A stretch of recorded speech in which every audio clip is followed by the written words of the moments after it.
Hey guys, welcome back to Let's Play Xenosaga Episode 3. Last time, database dive. This time, testament. This one is going to be a long one. Aides each wear a different color cloak. They are the post-death form of Kevin, as well as the others. I don't know why the others aren't mentioned by name, but whatever. Beings that have slipped the bonds of normal space. Their bodies. They can exert their abilities by accessing normal space from imaginary space. So basically, their minds are still alive, or their consciousnesses are still alive in the imaginary realm, and they are able to have some amount of influence on the physical realm as well, through some weird power that they don't fully explain. By controlling physical phenomenon, they also act directly upon the perception of those in normal space. You could see them as if they were actually there, even though your retinas would not be receiving any photons. They go into some scientific explanations here. Since they act directly upon their perception of their target, they will not appear in photographs or videos that rely on the action of photons, which are pretty much all of them, though they can act upon the devices to appear in them. So they can choose to be part of a photograph, but not by default. I don't get it. Once, long ago, a group of people that reacted purely to Chaos's anima power, whether these were previous incarnations of Jin, Virgil, and Voyager, or the consciousness of other people entirely is unclear, guided the world to destruction. Now, here they just basically drops like, okay, so there were previous versions of all of these people? Why those three specifically? They never explain that. That's the only time those three are ever mentioned together, and it really never gets any further explained than that.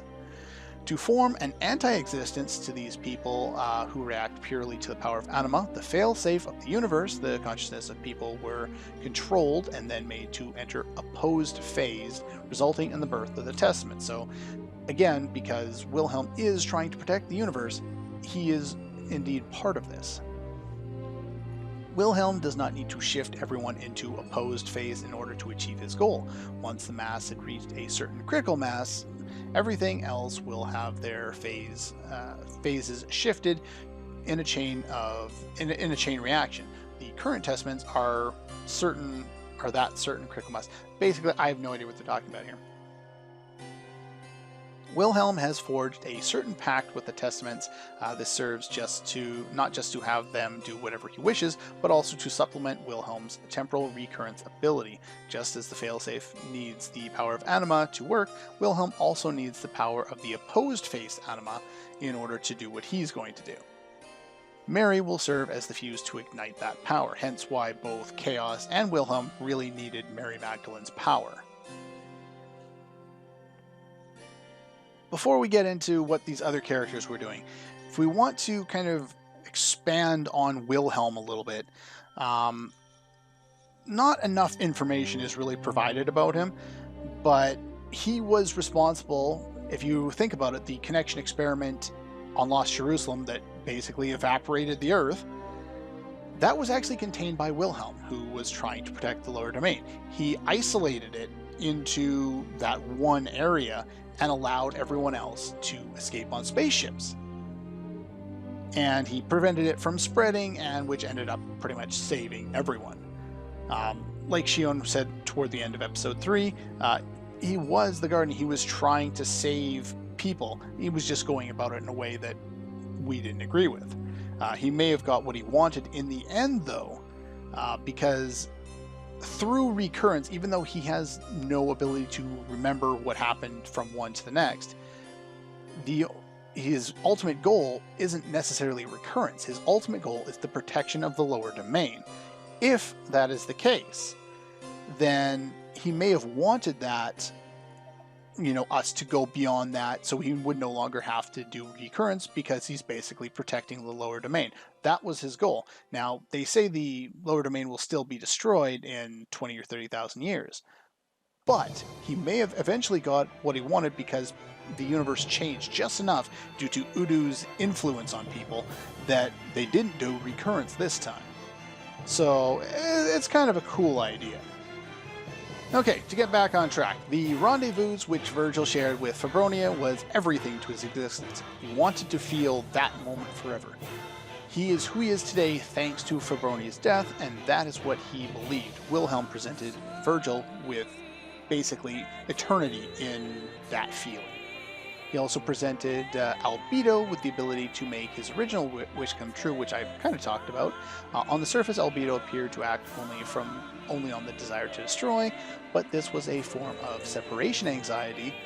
Albedo has so many mental conditions. I don't even think it's humanly possible to have that many mental conditions in one person, but regardless, his real desire was to integrate with Junior, since that's where he was originally from. You know, he was born attached to Junior, so separation anxiety basically from birth. Junior's destiny was to be used as a pawn in Dimitri's elimination of Udu. One wonders if Albedo knew that all along. Albedo's desire to unite with Junior was a form of protective consciousness in action with the power of a testament. He could face off against Dimitri and protect Junior, and ultimately realized his original goal of sharing consciousness with Junior and gaining eternal rest. This is what Wilhelm presented to him, and that is what made him act and be kind of revived, because he had to agree with what Wilhelm wanted, otherwise I don't think Wilhelm can just force someone to be a testament. There is a bit of a contradiction here with some of the other aspects of the database in different spots. It has been said that Yuriev never planned to kill Udu. He believed it was impossible. He didn't think anyone could do it. Everything he did was basically to interact with the upper dimensional realm, and in all intents and purposes, what he showed off in the game. He wanted to either become God himself, or visit the upper plane, or whatever. He basically wanted some way of avoiding death and destruction, and the only way to do that was to put himself on par with Udu. I don't know if he had any plans beyond that, but that's basically what he was trying to do. And going back to something that had nothing to do with that, the final paragraph here, Proto Merkaba. Joachim used the ability to control the Gnosis and convert the Gnosis into energy, not as a weapon, but to resurrect his daughter's consciousness within Momo. 2 parts in the entirety of it that even mention anything about resurrecting Sakura that was successful. So yeah, that's kind of weird, but okay. Okay, in the Song of Nephilim we get some additional information that's also contradictory in a lot of points. The Song of Nephilim are the words of God that were recorded in the Y data, one of the relics of God. The thing is, at multiple points throughout the database, the game, supplementary information is said that the Y data was created by Joachim. This is a problem because it says here that it was dated all the way back to Lost Jerusalem. Maybe the Y data was taken from then and re-changed and re-upgraded or whatever, I'm not sure, but that's just kind of part of the problem there. As we know, Grimoire Vernum analyzed the words to create the program known as Lemageddon, which was an incomplete translation. Joachim reconstructed a fragmented version of this program as part of the Udu system. Again, we know about that. Nephilim was the only word heard in the audible range of what was recorded, and so that's what they called the song. Song of Nephilim was used in the Milesian conflict 15 years ago. It had not been tuned by Joachim. Its power was insufficient to bring the Zohar into operation. The song itself does not have the power to summon the Gnosis. The Gnosis appear because a door has been opened into or onto imaginary space as a result of Udu activating in response to people who have made fragmentary contract through the song. Basically, connection through the Zohar. In fact, the Gnosis that appeared around Militia were actually caused by the fearful and isolated young Shion linking with Udu and bringing the Zohar into operation. So it's basically people activating the Zohar through their connection to Udu.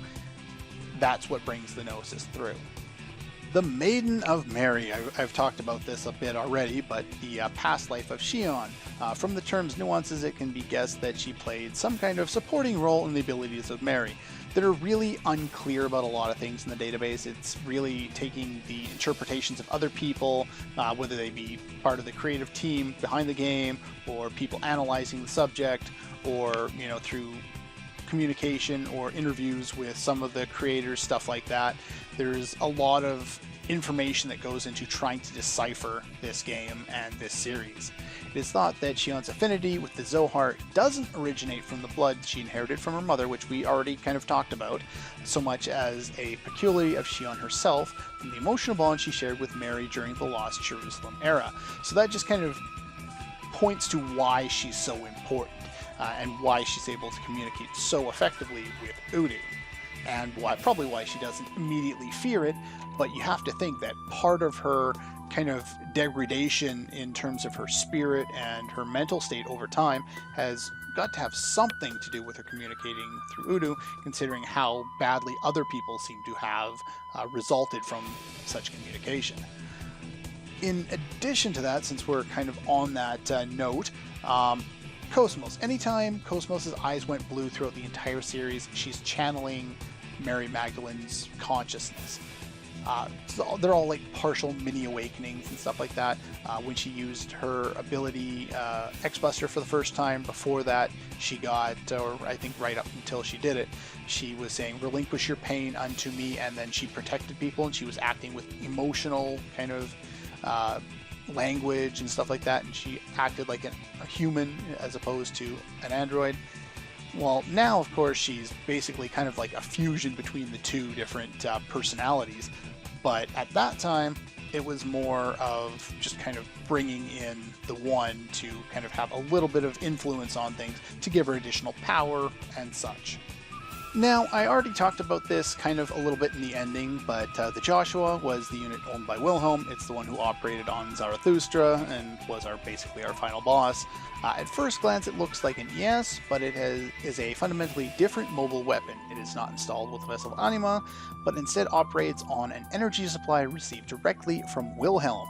Though it is a weapon, it is also the main reactor of the Damarung. Functions as the core of Zarathustra's control system. Now, if it's the core of the Damarung and we killed it, how is the Damarung doing anything? And if it gets its power from Wilhelm and is the core as well, then how would it ever do anything again with Wilhelm kind of not here anymore? It's just kind of weird. While the other ESs are constructed based on data from the Relics of God, the Joshua is a brand new craft constructed by Wilhelm. Joshua can therefore be called half of Wilhelm's body. Again, we're kind of seeing the parallels between Wilhelm and Chaos, with them being split in half. When operating as a mobile weapon, its combat power far exceeds that of any ES, which doesn't surprise anybody, but it carries a weak point when operating as the Zarathustra's control system. Its functionality, combat power are greatly restricted. And they were restricted, and Kevin was suppressing them even further, so that's probably why we were able to win. And probably why we were able to one-shot him. Even though I've talked to death about Lemageddon, just that final paragraph, it's part of ancient words that were left behind by a certain man, words that Grimoire analyzed and made into a program. The man who left behind these words several thousand years ago is Chaos. They actually come right out and say it. You have to learn so much information about it before they'll let you get that final idea, but Chaos was most definitely part of that. And why data? There we go, just the second paragraph. In actuality, the data is recorded in is a record of the words of God as inscribed by a person in ancient times.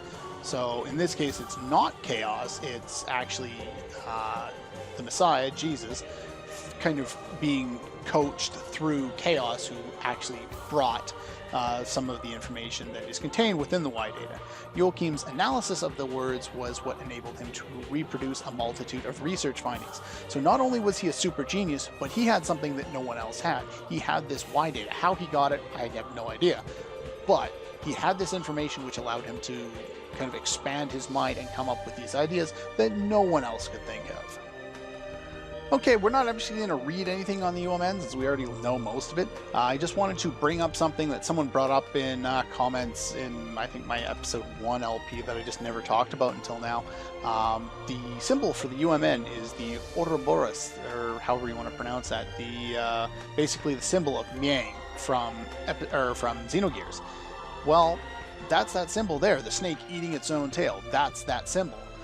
And it's just cool that the collective unconscious, the UMN, is being compared to Miang, who basically also did that.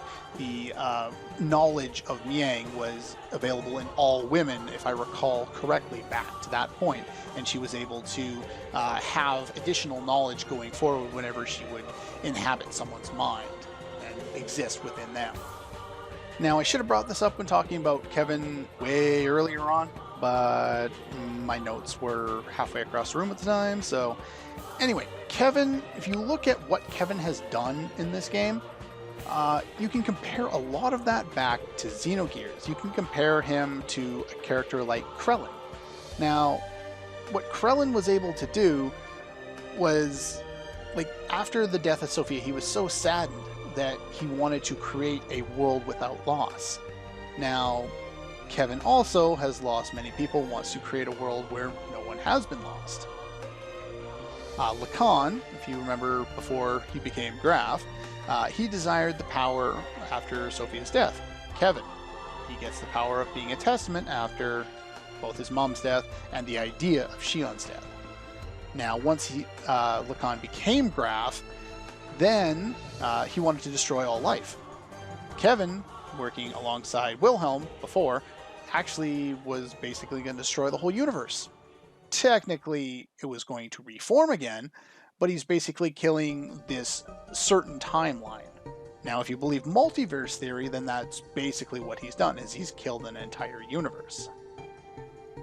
Finally, something I should have talked about in the multiple things we've talked about Wilhelm in this, I would like to go into basically the reason why Recurrence is the solution that Wilhelm comes up with to save everything. Basically, the idea here is if the number of gnosis exceed a critical point, and this critical point is something that's held together by the collective unconscious, the UMN. This is able to kind of maintain the balance between the reality realm and the imaginary realm. If the imaginary realm was to collapse, if that happens, the balance between the imaginary and the real world will be disrupted, resulting in a massive explosion, according to all I've read, that will collapse the real domain. And because all those domains are kind of tied together in so many ways, the lower domain collapses, or if the reality domain collapses, the imaginary realm in the lower domain will follow, meaning all of the lower domain will collapse due to this massive explosion, which is of course tied to the upper domain, which means the upper domain and all of the upper higher level species that are up there, including Udu, will also be dead, and the entirety of existence will cease. That is what Wilhelm's trying to avoid.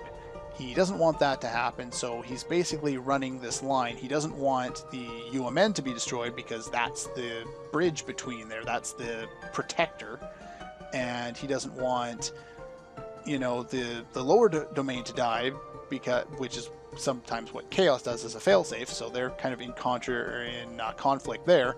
So you can kind of see there's these different aspects that are preventing, basically locking these two in conflict for all eternity, as they're trying to keep both the UMN alive, the lower domain alive, and the higher domain alive. That's pretty much all I wanted to do in the database. Just in case you were unaware, I will kind of mention it here real quick. The idea behind this series as a whole is meant to be kind of a recreation, a reimagining, as well as a spiritual predecessor to Xenogears. Now, the reason for that is because in the 6 games that they planned, they eventually wanted to get back to what ended up happening in Xenogears and reimagine that as well. But all of this timeline takes place before that happens. There's a whole whack ton of comparisons we can get into, but I'll probably talk about that in my little kind of mini series overview review kind of thing. But before we do that, I would like to kind of show off one more thing. Let's load here. Now, if you do clear data, what you want to do is you want to make a save file after you've beaten the game. So like, here's your game cleared file. You want to load that up and then save on a new file that contains, let's see here. Let's see here on this one here, I've got clear data. This is an older file, but that's neither here nor there. But I've actually gone in there. And so when you load this as far as data goes, you have the two things that you never had before. You have Alan's swimsuit for in the when we go through here. Oh, nope, not that one. No. No, I want to go back in there. And you also get Chaos's flawless uniform as well. Okay, so the memory code. In here, we can actually go into all of the cutscenes from the game, which is actually really nice. You can actually go like play sequentially and watch them all. The I think the blue ones, I can't remember. Some of them are, yeah, so the blue ones are the live action ones that you have to press the button to advance half the time. These ones are actual cutscenes, the yellow-orange ones. And then I'm not sure exactly what those ones are. Maybe they're just automatic sequences where you have no input, but they use the character models. Basically, if you look down in the middle there, you can activate swimsuit mode. So let's go to that one. Sure, why not? And we'll just take a quick look at some of the swimsuits. Basically, it shows the entire scene in swimsuit mode. Shion.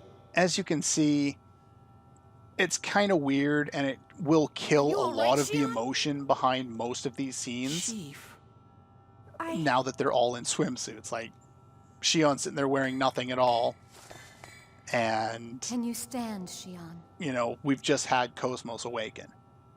So it kind of loses a lot of the impact of the scenes, but it's good for a laugh, and I'm sure there's a lot of funny scenes you can get out of it.